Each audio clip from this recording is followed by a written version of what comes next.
একজন চাওয়ালা যদি দেশের প্রধানমন্ত্রী হতে পারে তাহলে আমি কেন পারবো না?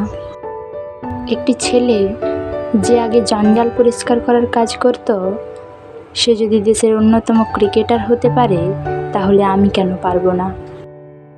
একটি মানুষ কোনো ডিগ্রি ছাড়াই শুধু পেট্রোল পাম্পে কাজ করে যদি ইন্ডিয়ার বেস্ট বিজনেসম্যান হতে পারে তাহলে আমি কেন পারবো না? হাই স্কুলে বাস্কেটবল টিম থেকে বাদ দিয়ে দেওয়ার পরেও যদি সে দুনিয়ার বেস্ট বাস্কেটবল প্লেয়ার হতে পারে তাহলে আমি কেন পারবো না? তোমরা সব জিনিসই অ্যাচিভ করতে পারো যেটা তোমরা করতে চাও, শুধু তার জন্য একটা আগুন দরকার, একটা স্পার্ক দরকার। Nothing is impossible. আর এই স্পার্ক তোমাদের নিজেদের মধ্যেই আছে। তুমি নিজেই দোষী তোমার ফেল হওয়ার জন্য।